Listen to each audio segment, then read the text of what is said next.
How do you feel about home remedies? Do you think that they're ever effective, or are they usually bunk because science has not tried them? Do you trust your abuelita in her home remedies, or does she make you sicker? I think they're going to be on a case-by-case basis. I mean, sometimes some of those herbs and medicines and plants and stuff, like, they really do work. Yeah. But it's just, nothing works like pharmaceuticals, right? Well, some people may argue that and say that when you do the pharmaceuticals, and I'd be welcome to make that argument, that the pharmaceuticals, it may fix, in a sense, the problem that you have right there, but it causes other problems. Sure. Oh, yeah. And then you're taking another pill to fix all the problems that you've done. Next thing you know, you're gobbling 20 pills down every single day. You're right. It gives some people, too, stomach issues. Some people can't take pain pills. I'm one of those. I don't like them. They make me all jacked up. Some historians at Binghamton University, they actually went through some Latin medical manuscripts dating all the way back to 1000 AD, 600 to 1000. So, you're talking about 1500 years ago. These are some of the things that they were doing, medieval health hacks. And they said there was some interesting stuff that they believe would actually make you better. They said some of the stuff, they would take dead vulture parts for migraines and labor. So if you had labor pains, they would go out and they'd hack up a vulture and give that to you. Oh, my. Did it work? Don't know. How long has the vulture been dead for? It's a good question. We're going to continue to ask you questions you have no idea about, Kevin. I have no other information, but ask away. Was the vulture into it? No, that I do know. Vultures weren't feeling it. They're like, wait a minute, I'm supposed to be preying on the dead people, not be the dead thing. They had green lizard ashes for fuller hair. Sounds crazy, but if it worked, I would do it. Yeah, you would. They said goat dung water was used for chest pain. So you would never want to tell anybody, be like, I think I have some chest pain. Well, here you go. Chug a glass of goat dung water. We know you're not supposed to drink any kind of dung water. Do you chug They it? didn't know it then. Or do you pour it on your chest like an ointment? And rub it in sexy style. Yeah. Is it an ointment or is it? I think I'm going to take pouring it on my chest. Not that I'm going to like that either, but It's way better than ingesting It it. does make you think.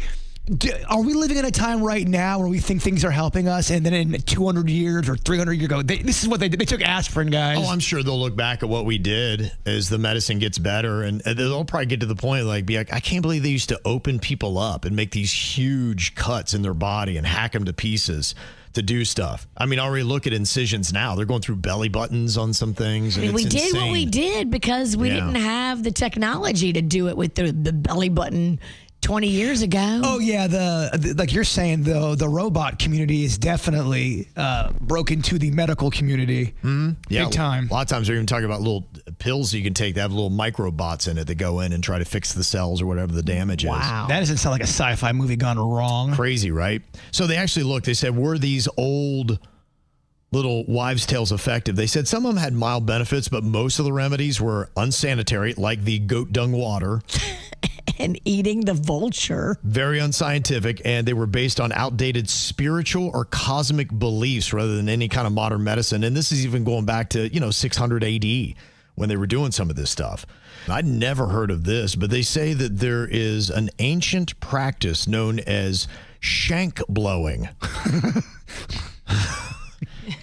It's all about helping you with your sleep apnea. Ooh, I'm listening. Shank blowing is where you would blow through a conch shell. And they're actually saying, you know what? It is one of those weird old wives' tales or a weird home remedy that might actually be effective. They said 30 people with obstructive sleep apnea who practice shank blowing for 15 minutes a day, 5 days a week, experience significant improvements. And after 6 months, they were 34% less sleepy during the day and had better quality of sleep compared to a control group.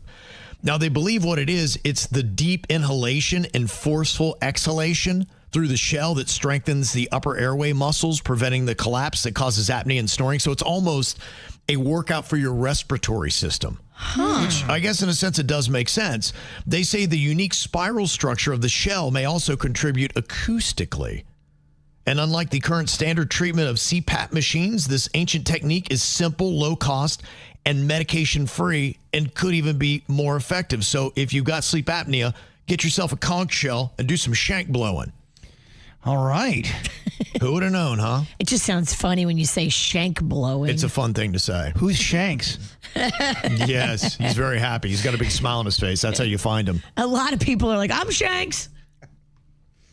I was just combing over some of the texts and comments that I saw. One person said, my mom would actually roll an egg over us whenever we were sick. She said it would draw the bad stuff out.